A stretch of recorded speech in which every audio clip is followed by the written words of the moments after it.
Welcome to Breaking Down Patriarchy. I'm Amy McPhie Allebest. When I was a teenager, I remember reading a magazine article that told young women how to avoid being attacked by men. The strategies that I remember are don't ever be alone after dark. That one was obvious. My dad always told me that. Whenever you encounter a man you don't know, look right in his face so he knows that you would be able to identify him. Keep your car keys in your hand with the key out so you can use it as a weapon if you need to. Hold your head up high, walk fast, and look confident. Predators prey on girls who look like they have low self esteem. Don't listen to music in public, like with headphones on. Don't wear tight or revealing clothes because that can give men the wrong idea. But also, don't wear overalls or other loose, baggy clothing because then attackers can grab onto it.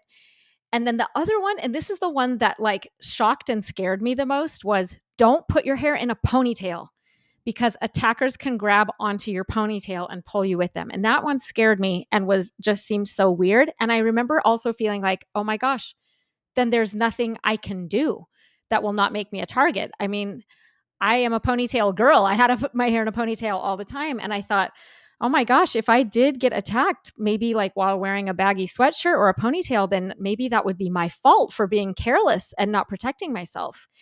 I'm guessing that a lot of women can relate to that experience, maybe hearing advice like that. So I'm very excited to introduce today's topic. It's a book called The Cost of Fear: Why Most Safety Advice is Sexist and How We Can Stop Gender-Based Violence by Meg Stone. And here to talk about the book today is the author. Welcome, Meg Stone. Thanks for being here. Thank you so much for having me. Meg Stone is the executive director of Impact Boston, an abuse prevention and empowerment self-defense organization. Her writing has been published in Huffington Post, Newsweek, Washington Post, Boston Globe, Dame, and Ms. She has received numerous awards for her work over the past 30 years.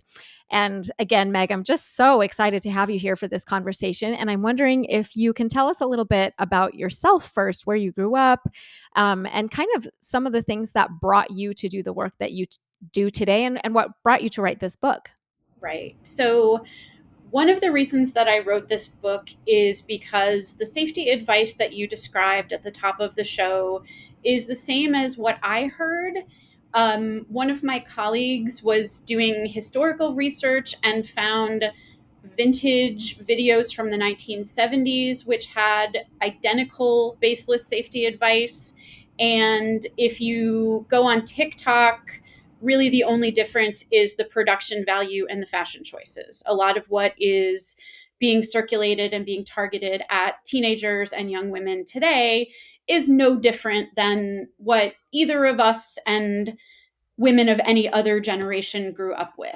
Um, so I started my journey working in the court systems. I was in my 20s.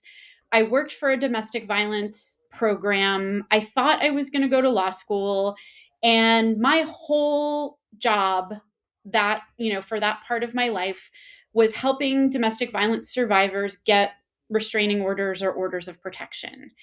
And if I had been more thoughtful, if I had been more reflective at that time, I would have realized that what I was really looking for is for systems that were led by men to validate women's experience and to decisively punish abusers. And I felt, I both felt this sense of accomplishment from getting a court order. They tried me out in support group. It was a terrible idea. I just got very overwhelmed and was not effective. But there was this illusion when you went to court that you have accomplished something and you have changed the world. But if we look more carefully at what that system looked like, all of the men were holding the rules. They were judges, they were court officers. They yelled at people to leave the waiting room. They told us where to go and what to say. And all of the women in those systems were secretaries, social workers, and domestic violence advocates like me. And our job was not decision or action. We basically cleaned up after the law. Like whatever a judge ordered, we had to figure out. So I felt this really important pull toward something that felt like justice. And to be fair and to be clear, legal advocacy is crucially important. One of the most effective bulwarks we are seeing right now in terms of preserving the best of what the US has is lawyers doing amazing work.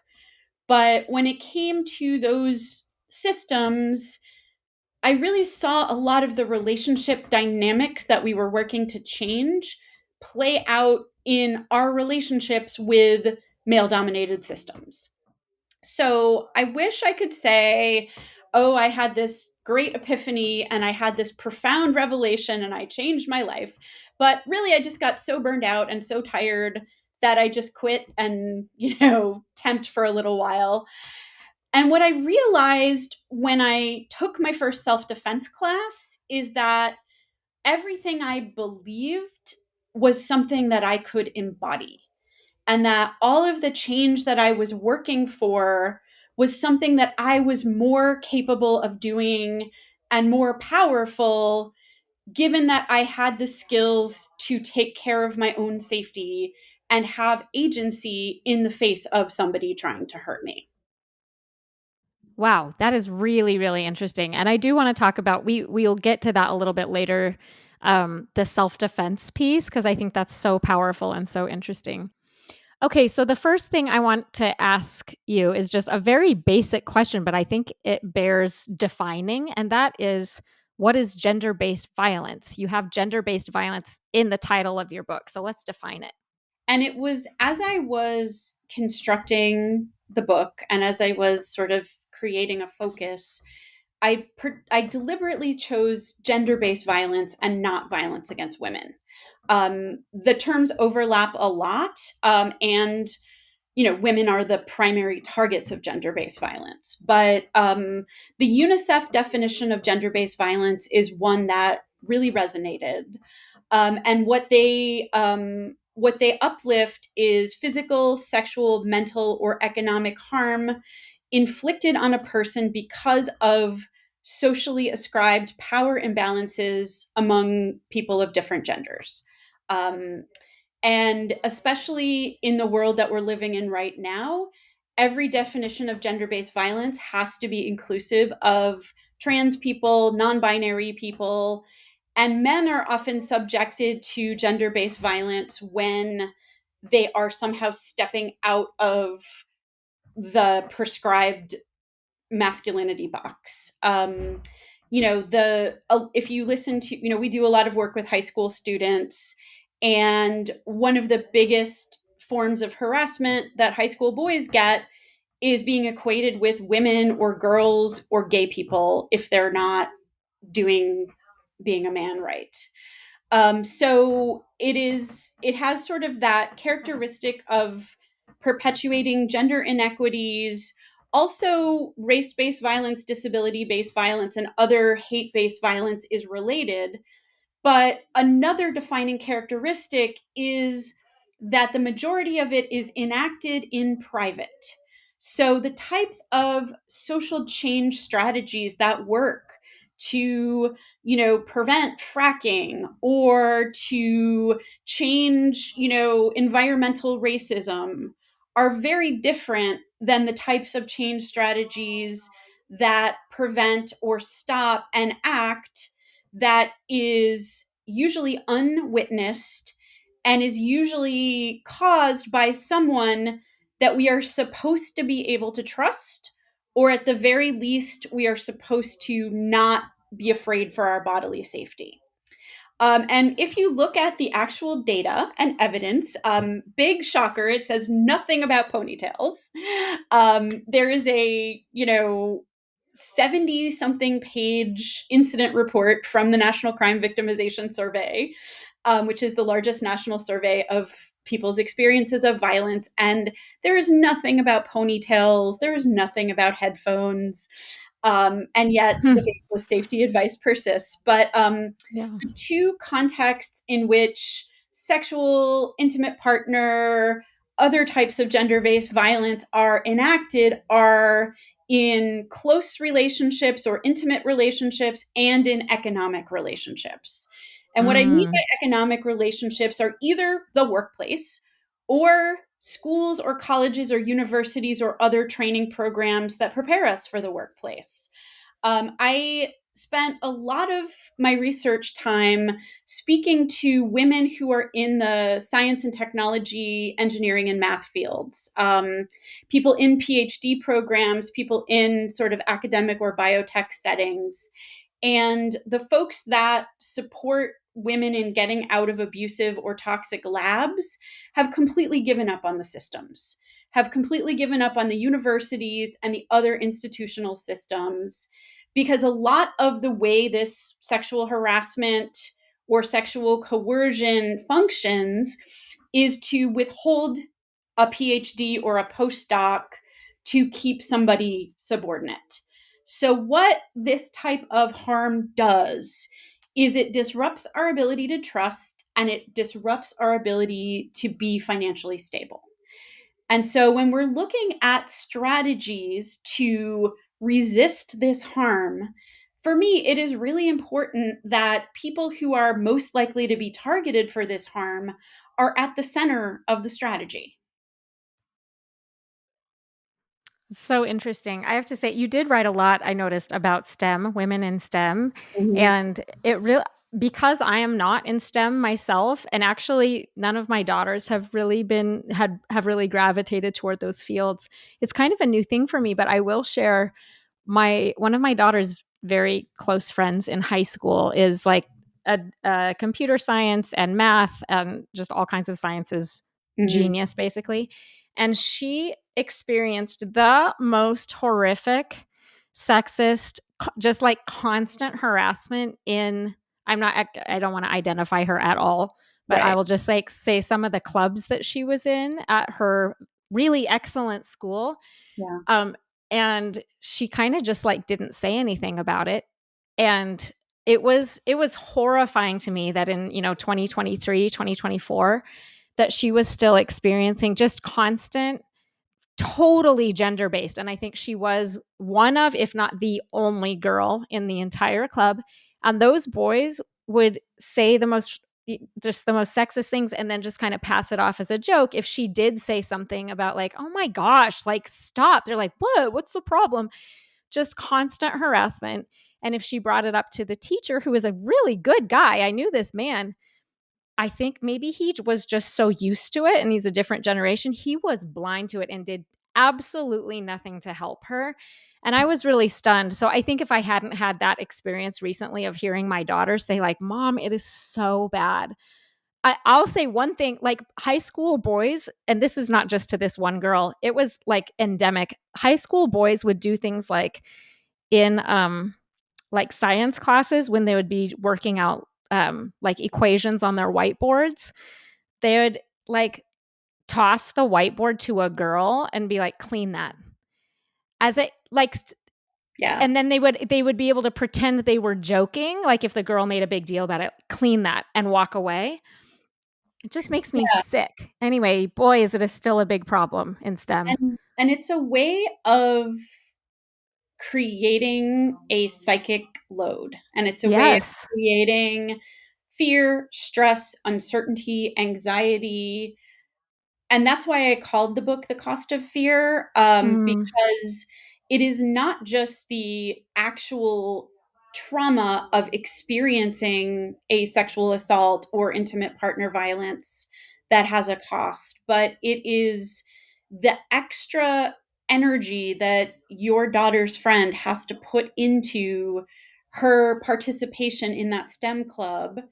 And if she is on guard at all times, trying to decide whether it's worth it to set a boundary when a boy talks to her like that, less of her attention is available to solve that equation. And then if yes. she doesn't solve the equation, oh, it's because women aren't as good at science as men. Yes, So, exactly. Or she drops out if she's just like, I'm sick of this. It's not worth it. I'm good at other things. And just like, I can't sit. You just see, yeah, partly why women drop out is like, I'm tired of this. I'm not going to do this. Right. Yeah. It's and terrible. the example of the teacher is a really unfortunately common one. This is a good person, a decent person, not somebody who is a bad teacher or an Mm-mm. abusive teacher, but just somebody who doesn't have the courage or the commitment or the skills to be able to intervene and be able to create a space where that's not tolerated. Yeah. Like, I'm sure there's a million behaviors that are not tolerated in STEM club, and I'm sure that teacher is perfectly skilled at enforcing them. And yet, when it comes to sexism, harassment, everything that your daughter's friend is experiencing, that doesn't that doesn't register in the same way. The commitment Yeah. is just not there. Yeah, and I'll just throw this in because we're talking about it to listeners. When we talk about like something that you can do, one thing that occurred to me is to talk to my son because my son is in STEM, and I just said because he's my youngest, and I said, as you are every class that you are in, look around for the girls in Mhm. your class because they're probably going to be in the minority, and you might not know that they have had all of those like microaggressions, if not macroaggressions, against them. Make sure they know you are an ally. Look out for it, like speak up against it, ask them if they're okay. Just be aware. So not only don't, you know, be a perpetrator of that kind of crap, but also be aware that those girls and women may need, may appreciate you, speaking out against it or asking them if they're okay, and just be aware because a lot of boys and men just aren't aware. Right, right. And I Anyway. think the influence you have as a parent and the influence other parents have is a lot greater than the influence I have when a school comes in and says, "Can you talk for 2 hours?" So, Mm. Well, both are needed, I guess. yes, Hit it from all the yes, I want 400 hours, not 2 hours, but Yes. I'll take 2 hours if I can get it. Yes. Let's talk more about what you mentioned just a minute ago. You said that most violence, and when we're talking about real, like gender-based violence, physical violence, it's enacted in one of two contexts: close relationships or economic relationships. Can you Mhm. tell us a little bit more about each of those contexts and what that looks like? So, really, what it looks like is existing relationships that are not supposed to be places where we have our guard up. Mhm. And people who connect with us in those places usually start with coercive control. And that, can be mixing sort of flattery and insults. That can be trying to talk us out of our experience of reality. When we talk to teenagers, it can be simple things like a girl tells her boyfriend, "I hate scary movies." And then he turns on a scary movie without asking her and makes fun of her when she doesn't want to watch it. And those instances, in isolation of everything else, we all have bad judgment or questionable judgment sometimes. It's not like we're all terrible people. But the ways in which one person tries to take agency away from another person, and then that person tries to strip the other person of their bodily autonomy and their integrity of their body, their ability to choose what happens to their body, is a usually a long-term process, months, weeks, sometimes years. And so when we are told to be vigilant about the wrong things, our intuition, if we call it that, gets miscalibrated. I cannot tell you how many women I have taught who show up in my class because they're afraid of walking to the parking garage when it gets dark in the winter. Mhm. And of course we are. Like, if you're told something is dangerous over and over again by, adults who love you when you're a kid, and social media when you're a teenager, and regular media when you're an adult, and the police when a crime happens in your community, then what happens is that the people we start to fear are people that we see as outsiders. And for some of us with privilege, particularly white women or middle class women, that can become men of color or people of color, or people that face other stigmas, like people who are homeless, people who are using drugs in public. And so, what we perceive as dangerous not only perpetuates stigma, but it doesn't prepare us to recognize those line crossings that are designed to be subtle, that are designed to be normalized.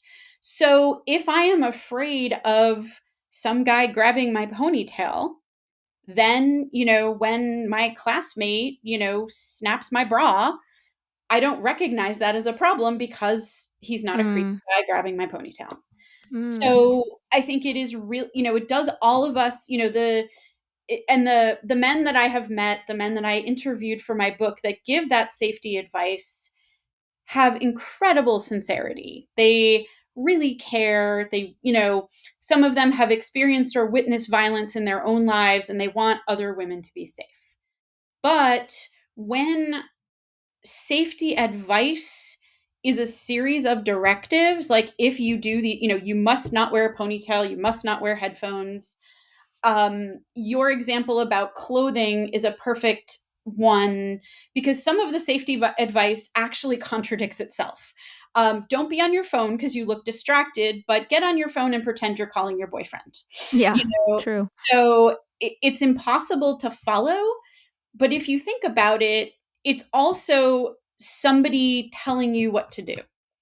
And somebody giving you rigid rules to follow is a warning sign for abuse. Mm, So, what we need to do is we need to be very discerning about who is telling us how to be safe and actually what actually happens to that advice when we square it with reality. And to be fair, there is not enough evidence about what makes us safer. Most of the questions that folks ask me, my answer is there is no evidence to answer that question. But the evidence that we do have is that self-defense programs that are explicitly feminist and that focus on familiar sexual assault reduce sexual assault by 50% or more. And when we look at the National Crime Victimization Survey, people who use forceful resistance, either verbal or physical, are more likely to interrupt sexual assaults than other folks. And again, that's not like, I want to be clear, it's not because some people did it right and some people did it wrong. It's because everybody reacts to a hard situation in the moment and we're all doing the best we can in the face of bad information. So being bold, resisting, speaking up, connecting our personal safety to political inequity actually makes us safer. Wearing a ponytail, like literally all it does is saves hairstyling time.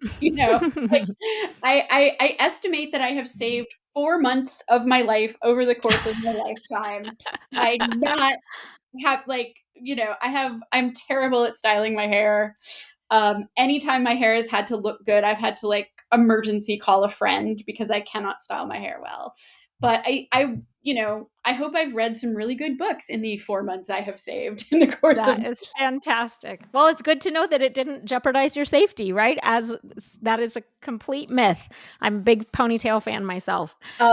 If we want to do like a real deep dive into this myth, Yeah. which you feel free to cut this from the episode because it's material that I did for my second book, which comes out next Yeah. year. But I actually went into newspapers.com to look up ponytail attacks just to see what the news reports showed. Oh my gosh, how interesting. It was an adventure. All of the women who were grabbed and dragged by their ponytail that made the news were the person who did that to them was either an intimate partner who was abusive or an ex-partner who was abusive. Oh my gosh. Women Wow. who, and again, the newspaper is not a controlled study, but women who had ponytail incidents with strangers, it was something like a guy came up to a woman in a shopping mall. She was putting her kid in her car. He cut off her ponytail. She yelled at him. He ran away. She called the police. The police couldn't catch him. And what she said to the reporter is, I guess I'm going to the hair salon now. Someone cut off her ponytail? This But random act of weirdness? So Random acts of odd. weirdness, and what stopped it was her loud voice. Oh, wow. And I think when we, you know, it's a very complicated balance because women and other gender marginalized folks, women and non-binary people, women and trans people, choose which one you're going to use. I don't care.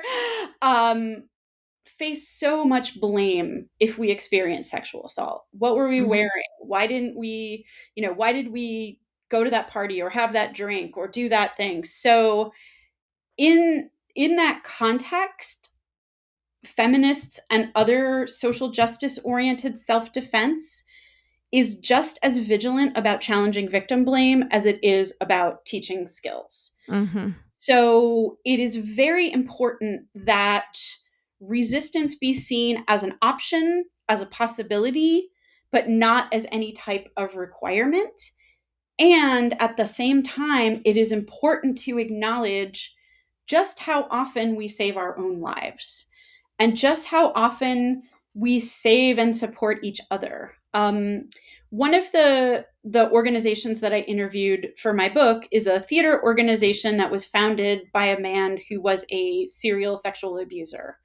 And before the organization had leadership that took the issue seriously, women who were older or who were stage managers or stage crew folks would make sure that the ingenue actors were never alone with this man. Mm. And so they would, like the stage manager that I interviewed, she would come up with 100 excuses to walk in the room. And she would Mm. basically follow this guy when he was trying to get into dressing rooms before the show started. So it's not just about protecting ourselves and feeling like we are an island, but it's about the ways in which those acts of resistance add up to social change. The Mhm. ways in which the acts of abuse, the acts of violence often catch us off guard, and our first reaction is disbelief. I've read countless news stories about sexual abuse crisis in organizations. And there's usually an interview with somebody whose first reaction when hearing about it was disbelief.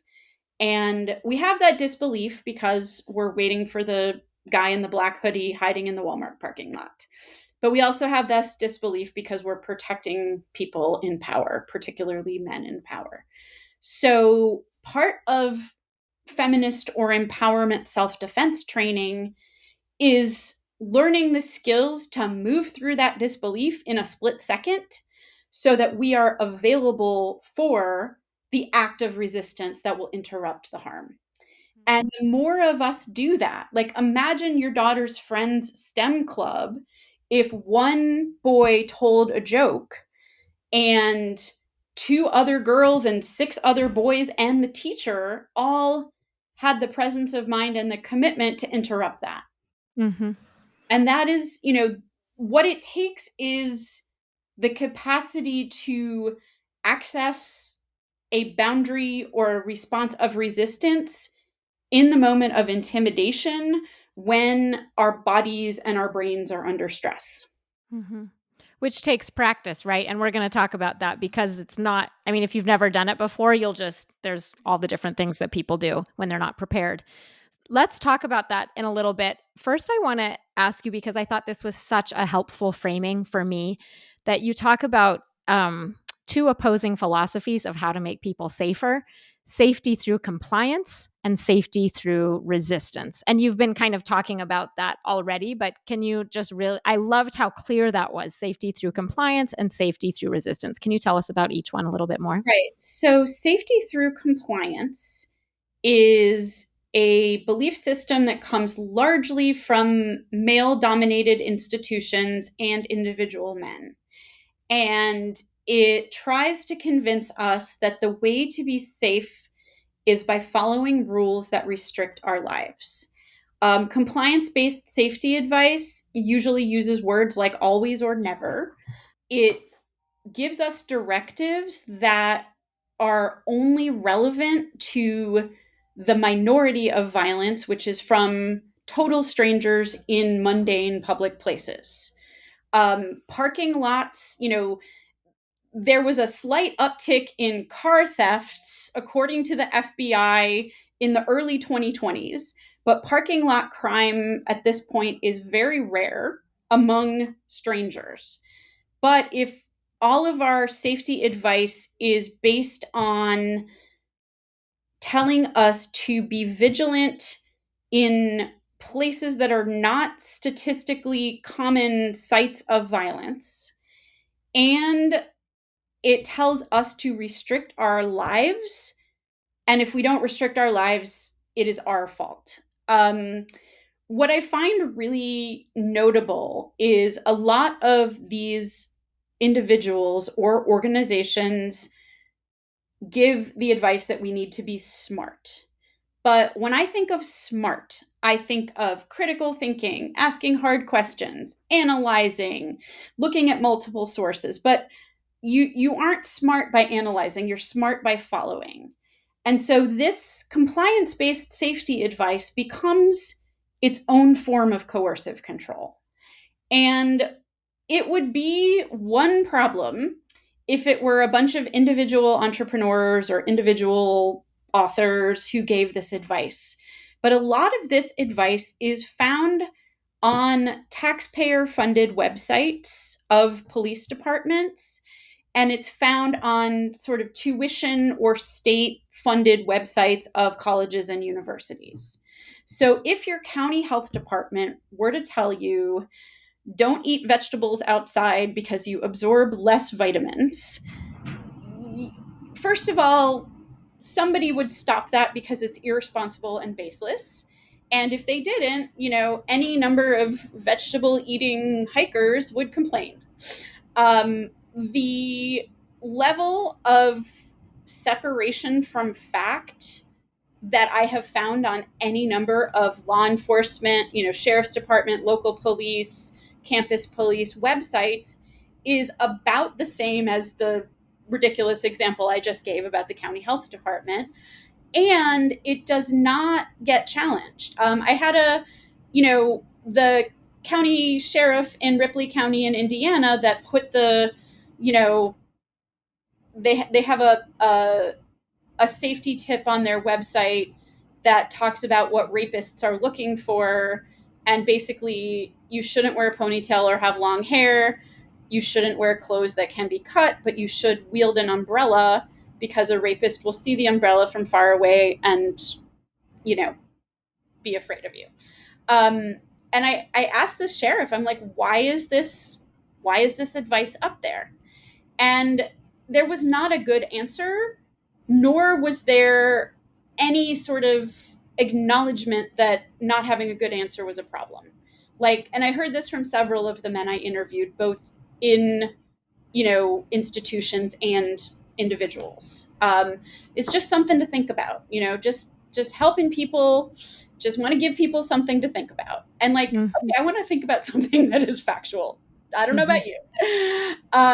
So I felt like this, 2-year-old kid that kept asking why to a parent that kept rolling their eyes. But it was just this very, take an authoritative tone, express compassion toward women, probably genuinely and sincerely feel that compassion toward women. And that was all that was required. Having actual facts and actual evidence and actual rationale was not required. So that's safety through compliance. Safety through resistance is a philosophy that is most prevalent in feminist and Black liberation movements currently and throughout history, but has also been around in many other social justice movements. And safety through resistance is an approach to personal safety or self-defense that defines the problem as societal and systemic, but wants to equip individuals to be able to resist it as a way of building individual and collective power. Self-defense has a long tradition in the feminist movement, and a lot of what safety through resistance does is it takes the types of harm that are most prevalent and that are most connected to societal power inequities, and it gives people a range of strategies. Like, my job as a teacher is to find something that works for you, not to browbeat you into doing what I say or what I do. My job as a teacher is to say, it is not okay that you are a teenager and somebody wants to sexually assault you. And it is not your fault. And you have options. And one thing you can do is use your body to protect yourself. One thing you can do is use your voice to protect yourself. And then there's 100,000,000 other things you can do. And what safety through resistance does is it takes the most common and most prevalent types of harm and it walks them back to their beginnings. So maybe you don't begin, in a dorm room alone with someone who's trying to sexually assault you, but what happens when you're on that date and what you want and what you don't want and how much alcohol you want to drink and whether you want to be in a public place or a private place is not respected by the person you're on the date with. And what you can do is advocate for yourself and then pay attention to whether this person is committed to you being comfortable and having a good time, or whether this person wants what they want regardless of how it affects you. And frankly, even if you don't prevent a sexual assault that night, you prevent a really irritating date and you have a saner life because of it. So it's about advocating for ourselves, advocating for others, thinking critically about how political inequities show up in our personal lives. And it's evidence based in two ways. First of all, it is relevant to the most common types of abuse and violence. And second of all, despite a complete lack of resources, and that was before the current US federal government research cuts, much evaluation research has been done over the last 30 or 40 years to determine that these programs are actually reducing sexual violence. And they are reducing sexual violence by helping young women identify sexism in their intimate relationships and be loud and brave and assertive in whatever way works for them. Not by, telling them to like hide in their room and not go anywhere. Mm-hmm. And that is, that is something that is very, one of the reasons why I spent so much time using those labels is because I've been in, like I came from a domestic violence crisis center. In my 20s, I worked the night shift at an emergency shelter. And when I moved into doing self-defense work, a lot of people that I knew and loved and collaborated with were like, I don't understand why you're doing that. Like, self-defense is horrible. It blames the victim. And what I realized is the self-defense that they don't like, I also don't like,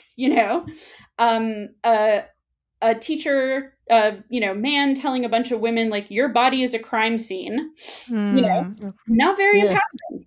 No. And so I spent many years having many dialogues, and it's been amazing to see just the shift in understanding over the years. And like, these two approaches to personal safety are not well defined or well understood. And I will just say there's almost no research on any compliance based self defense program that has been published in any academic journal I could find. And believe me, I spend my life searching academic journals. I am super fun at parties. I'm so fun. That is sarcastic. But it would be one thing if these like compliance based programs actually reduced stranger violence, but they really don't. So it is something that people with positions of authority and people who can adopt a very authoritative bearing and tone get treated like they know something important And the evidence tells a very different story. Mhm. Well, it's the momentum of the cultural norms that I'll say that again. It's the momentum of patriarchal cultural norms of like literally millennia, right? That just our automatic reflex. I remember when there were huge demonstrations in London a few years ago about gender-based violence, and there was this whole thing like women stay home. There, because it's dangerous out there, and women finally spoke back and were like, actually, how about the men stay home? Why is it the women who have to, like you're saying, do this compliance based, Right. um, these compliance based attitudes of like, I guess like you said, I guess I have to stay home in my house and not go anywhere. So I'm so grateful that this is changing. I think in the public conversation, it's changing a little bit, and I think Me Too helped that also. I'm wondering now if we can dig in, as long as we're talking about the resistance based approach. Mm-hmm. Um, Tell us what those steps are, and tell us some more about self-defense training. Like, what are the things that people can actually do? What do you teach in your classes that are skills that we can practice so that no matter what um, the violence is, no matter what we're confronted with, we know, or our bodies know what to do? Right, right. So, one of the things that I learned from the neuroscience field, and I want to shout out the fabulous Dr. Amy Arnstein at Yale, who took time out of her busy life to let me interview her. If you freeze or get overwhelmed by something scary, all that means is that you are a human being with a brain and a body. When it comes to what the neuroscientists have learned over the years, it is that the part of our brain that is the most compromised by stress is the cerebral cortex, or the part of the brain that's responsible for thinking, reasoning, and decision making. So when we are overwhelmed with stress, humans default to our habits. And that is great for when someone cuts you off in traffic and you slam the brakes and you don't even think about it. But when it comes to somebody who I thought I could trust, who's being really nice to me, who's a senior, is suddenly trying to take my clothes off when I did not say I wanted to have sex, that's a moment of overwhelm. And so any reasonable person would be overwhelmed in that moment. So, what we are trying to do, particularly in the impact methodology, but in other forms of empowerment self defense as well, is to give people experiential practice of resisting and finding their voices in the moment of threat and intimidation. So, we're shifting our habits. So, when somebody touches me without my permission, I say, "Hey, what are you doing?" And I move my body away and I put my hand up in a way that says stop, so that I have rehearsed that reaction in the relative safety of a classroom. And if it happens to me in real life, it's not the first time I've done it. That's why sports teams have practice, theater kids have rehearsal. If you're training to be a firefighter, you don't watch videos of putting out fires, you go and do fire simulation. Because we know that under stress, we need to just have a habit ready to go. So, the habits that we try to build are the use of awareness and voice as a first strategy. Because if somebody doesn't touch me and I don't touch them, the only way I can get injured is if I trip and fall later. So, I don't want to use a physical skill if I have any other option.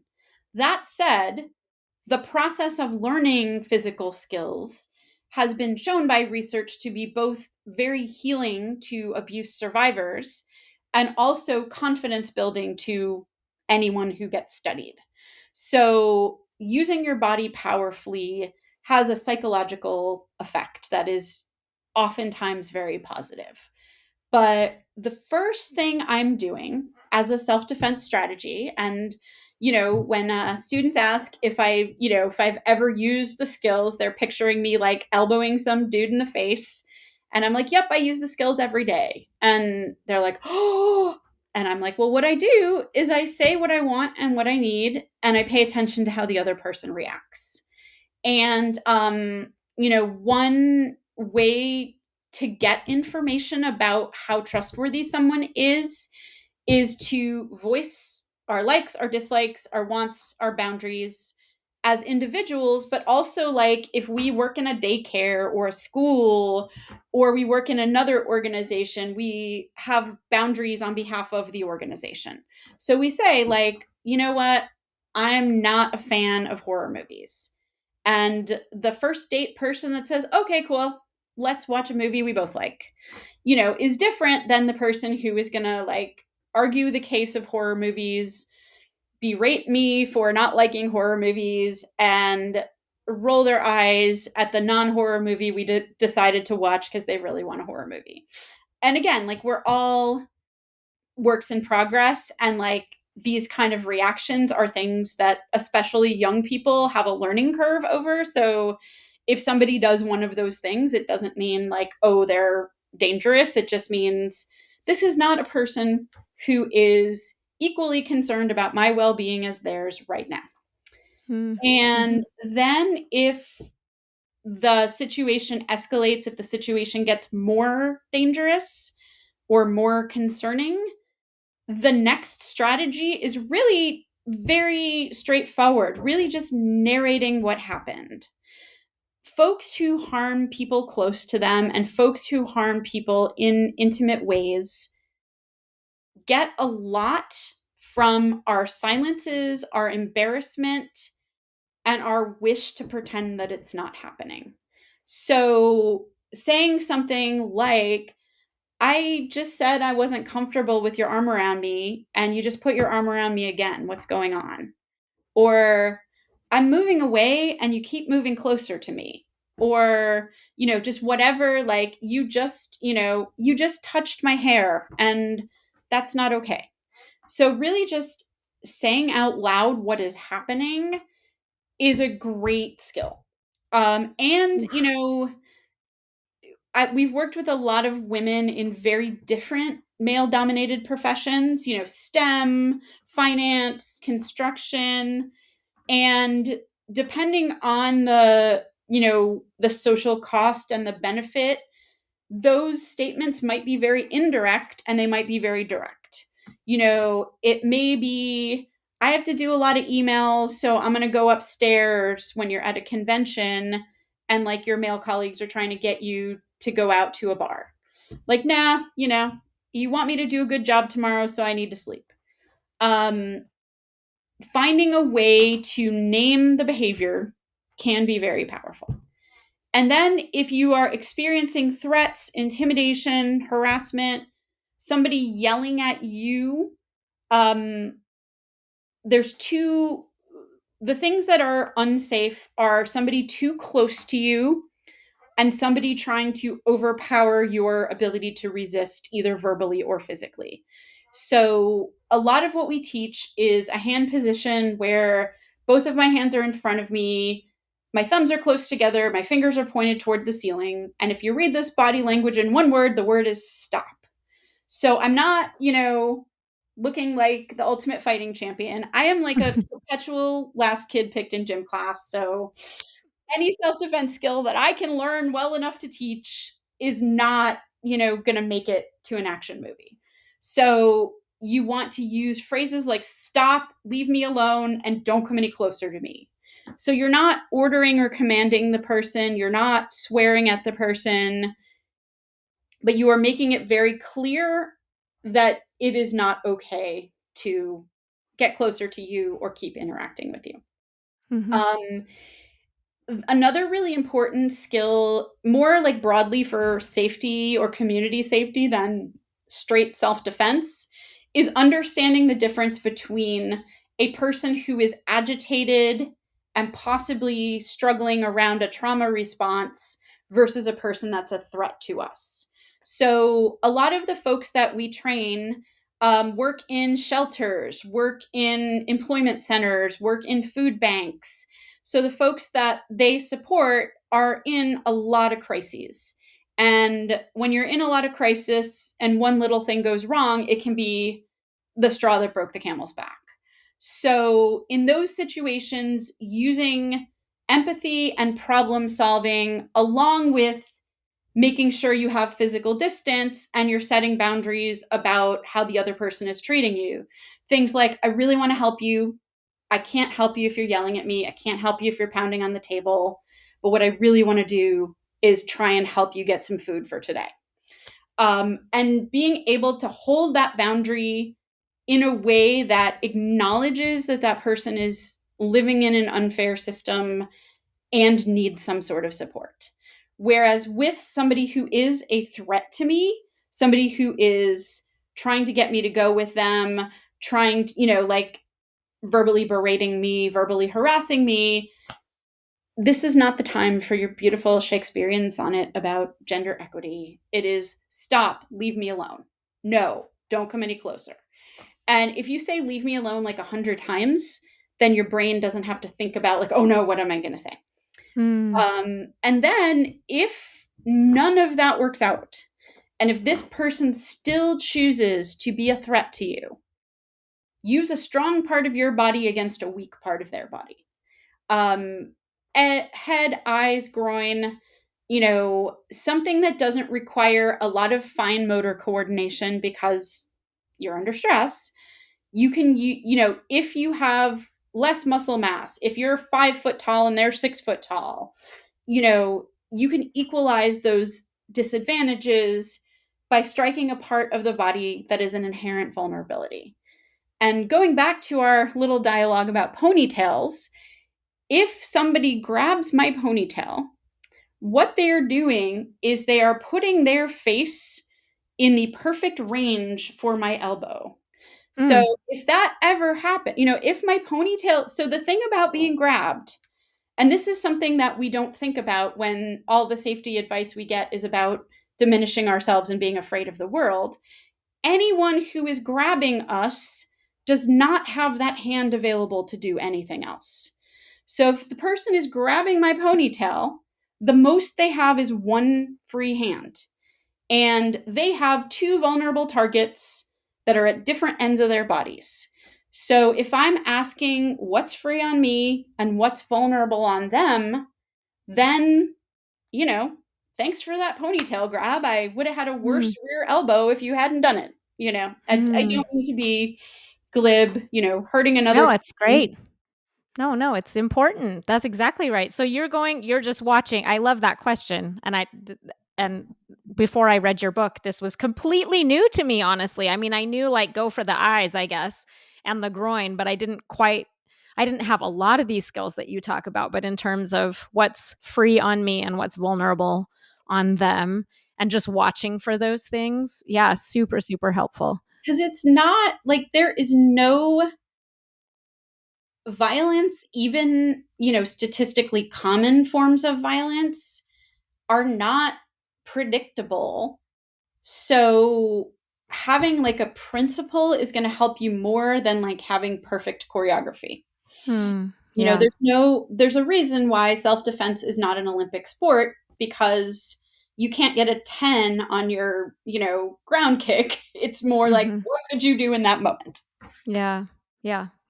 Well, I love this. I love how you line up to like your first line of defense, and like second priority, third priority. Like if that doesn't work, then this. If that doesn't work, then this. And one thing that came to my mind too, as you were talking about sometimes men who are um, themselves so stressed and they're actually not trying to threaten you. That's just so important. And I thought actually of neurodivergent boys too, and like just the tenderness of new dating experiences and some boys maybe not picking up social cues that the girl is giving him. And so I'm really grateful for you saying like just for and I'm assuming like a heterosexual couple that's going out here, but like a girl training herself to just even what you said, like the first thing to do is just state what's happening. Right. Like, oh, I said I didn't want to hold hands. And like if he does it again, like, nope, I really don't want to hold hands. And just everybody wins from that strategy, right? She's practicing speaking for herself. and the boy gets a clear message. And then if it progresses past that, then you do the next thing that's more. And then if it progresses to be physical, then she knows to like use the hands, back up, don't come any closer. But that girls don't automatically go to the very physical and very aggressive and assume the worst intention from a boy or man who's like, oh gosh, I just didn't know. I just love that you're covering all the bases there. Yeah, because so much of baseless safety advice is rooted in stigma. Whether it's Mm-hmm. stigma against neurodivergent people, stigma against poor people, Or race, as you said earlier, too. That's a huge one for yeah. boys and men of color, also. Yeah. Yeah, and folks who get perceived to be dangerous when they're Yep. just living their lives, Yep. is a huge problem. So, and the disservice it does to neurodivergent men, men of color, homeless men, men who are using drugs in public, is obvious, but it also does a disservice to the relatively privileged woman who learns to see stigmatized life circumstances as threat cues. Because if I'm afraid of the person who's sitting on the sidewalk outside my office, then I'm missing the male colleague who lingered with his hands over my hands when he took a box away from me that I told him I could carry. Mm-hmm. And I am missing coercive control from somebody who has power in my life, from Mm-hmm. my kid's coach or Or whoever. your husband at home. Yeah. And it can, like if we were expected to eat healthy when 60% of the information we got was processed foods are the best, nobody would eat healthy because we wouldn't know Yeah. how. And that's what the universe of personal safety advice is like. Yeah. Okay, well, unfortunately, we're getting to the end of our conversation, but so I'll only have time for a couple of more questions. But we've talked a little bit about racism, and there were a few things that you talked about in your book that I thought were so, so powerful and important. In fact, you have a whole chapter titled Resisting Racism. So, can you tell us about that chapter and some examples of problems and the way people are fighting and solving those problems? The way that the criminal legal system works in regard to self-defense is that a lot of the people who get charged with crimes for defending themselves are people who are otherwise socially devalued. Women of color, LGBTQ plus people of color, working class women of color.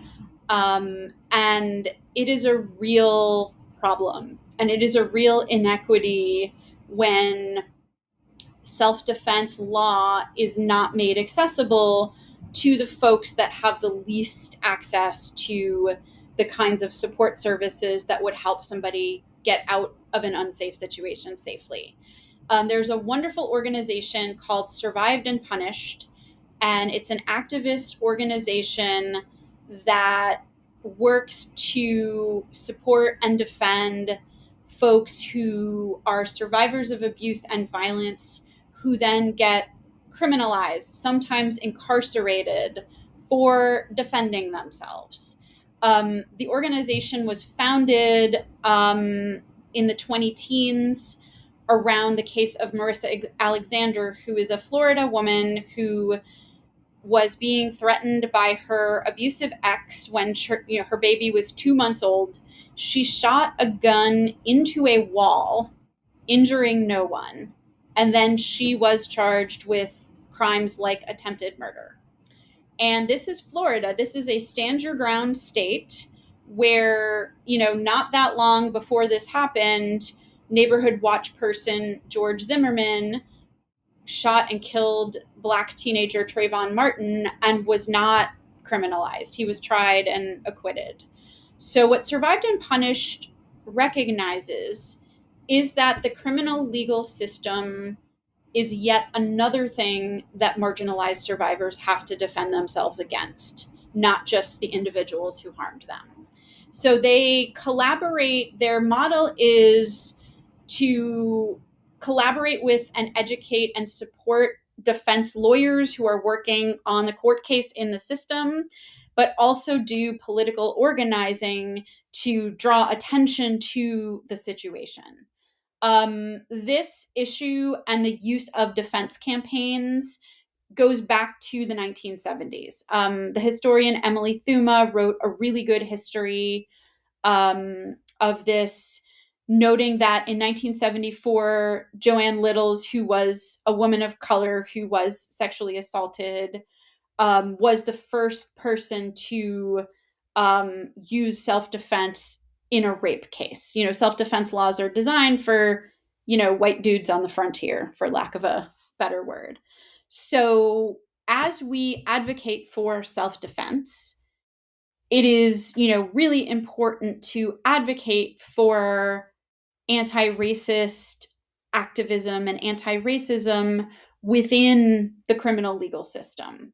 There's an amazing report called Defending Self-Defense, A Call to Action by Survived and Punished, which is led by survivors who have been criminalized. So the research team and the research subjects were the same people. It wasn't like a bunch of outside academics coming in to research people. And the report really identifies this problem where the most targeted survivors have the least access to victim services. Police are not helpful. Other institutions that help more privileged survivors do not help them. And as a result, the abuse gets so bad that the only option is a very high level of self-defense, for which folks are then charged with crimes. So it is so important as we think about resistance to think about the ways in which self-defense gets criminalized and what we need to do to change that. One thing that I really want to make sure that we cover also that's kind of on this topic too of race issues was the incredibly inspiring story about the janitorial workers. Can you talk about that? I have to say, I am beyond grateful to everyone who took the time to be interviewed, but I'm particularly beyond grateful to Denise Velasco, Lilia Garcia Brower, who is a public official with a very busy schedule, and Sandra Henriquez, who is the CEO of Valor, which is one of the largest sexual assault prevention advocacy organizations, both for the state of California and for the US. Like, if I ever think I'm busy, I just have to look at any of their calendars for 1 minute. So this organization is called Maintenance Cooperation Trust Fund, or MCTF. It is a California-based organization that was originally founded to fight wage theft in the janitorial industry, and particularly janitorial workers that were not protected by unions, a group that was disproportionately Latina women with all manner of immigration statuses and a lot of fear and vulnerability, often as a result of their immigration status. And MCTF engaged organizers who were former janitorial workers to meet with and connect with night shift workers during their shift. And after many years of addressing wage theft, they started hearing more and more stories of janitorial workers being sexually assaulted or raped on the job, either by their manager or by somebody who worked in the building. So this is a person who works, after all the office workers leave overnight and is perceived as vulnerable because it is perceived that that person would be too afraid to report the incident. So MCTF did incredible work around advocating for policy change while empowering individual survivors.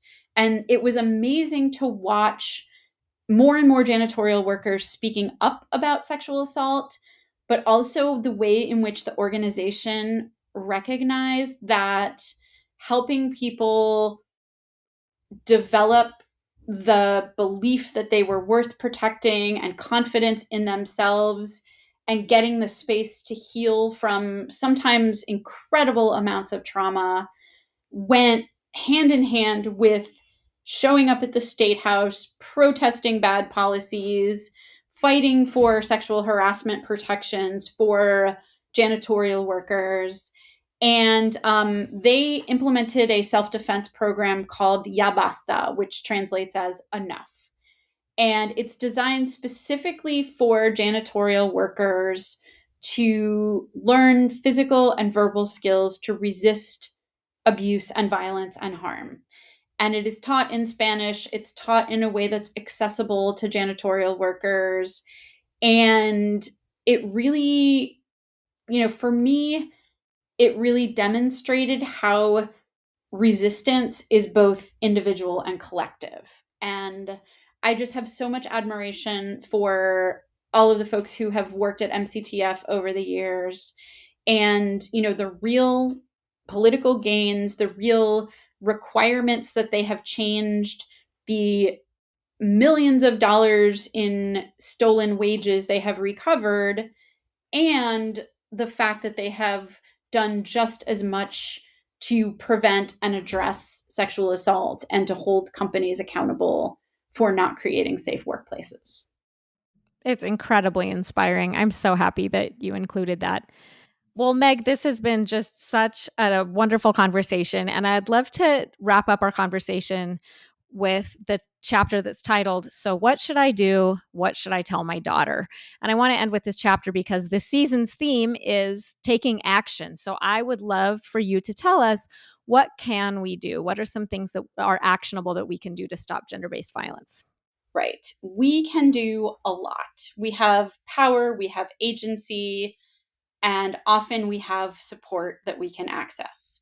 So, one thing is communicate your boundaries and pay attention to how people react. That is a way to know if somebody is invested in you being safe or comfortable or you feeling good in this relationship, whatever relationship it is.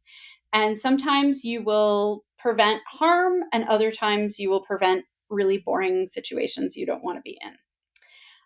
Describe yes. Ending boring conversations on the subway, one person at a time. Describe the behavior that alarms you and be specific. Something like, I said I didn't want to talk and you're still talking to me. I asked you to leave me alone and you're moving closer to me. So really prevent the secrecy and prevent the person from being able to operate out of sight because maybe we feel too embarrassed to name it. Get loud. Stop, leave me alone. Either call attention to the situation or create a startle response in the person that's harming.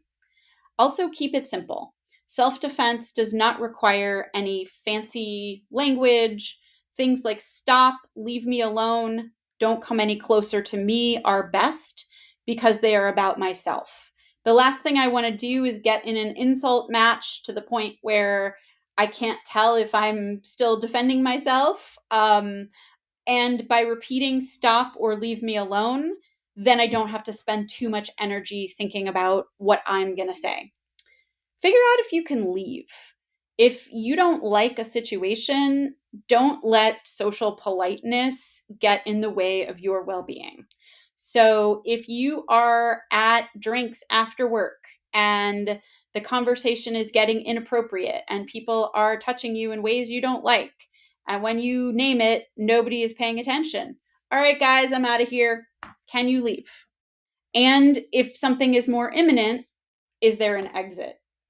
Getting distance and using obstacles. So somebody who is trying to hurt me has to get close to me. So if we can use furniture, garbage cans, whatever, as a way to put a barrier between ourselves and them, that can be incredibly helpful. Pay attention to whether you want a particular type of attention. Do I want this attention? Do I want this conversation? And if the answer is no, you can leave. If you can't leave, many of the strategies we discussed earlier can work. Recognize and resist what my fabulous colleagues, Lauren Taylor and Nadia Telzi, call parting shots. So you've set a boundary, You've yelled, leave me alone. You've yelled, stop. And as a person is walking away from you, they call you a bitch or they tell you you're crazy. The safest attacker is the one who is walking away from me. So later, I am either going to share my sarcastic comeback with my best friend, or I'm going to get support for how that insult made me feel. And I deserve that care and support, but I'm not going to get it from the person who just yelled the parting shot at me. So I'm going to let it go if it's going to help that person leave. Use a strong part of you against a weak part of them. What's free on me? What's vulnerable on them? This one is really important. If you're a parent, teach your kids that they can choose who they touch. And if someone in your life, maybe a relative that you have a super complicated relationship with, is hugging your kid without their permission, insisting on kissing them, you are the adult and they are the kid, and nobody has all the power in the world, but usually adults have more power than kids. So, hey, I need to talk to you. When my daughter says she doesn't want kisses, I've taught her that she doesn't have to get kisses. Because that shows kids that their boundaries matter and that the adults in their life have the skill to help reinforce their boundaries. If you're part of a highly targeted community, leaders in your community probably know best. Black trans women, Indigenous folks, people with some types of disabilities are chronically excluded from large-scale surveys. Particularly in this day and age, probably the response rate among immigrant communities for some of the large-scale surveys is going to go way down. So if your community has wisdom, it is probably more relevant to your life than a survey that doesn't reach your community.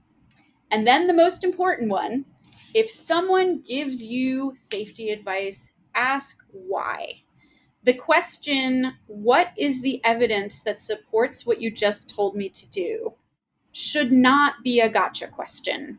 It should be an easy question to answer. And if somebody doesn't have an answer or gets defensive when you ask that question, that is a sign that it's probably a baseless, compliance-based directive.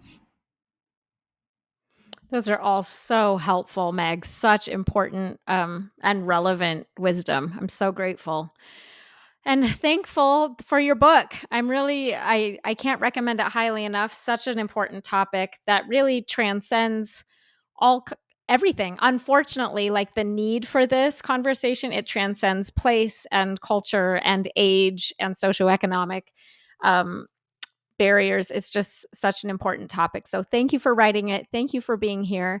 And last, I'll just quickly ask you where people can find your work.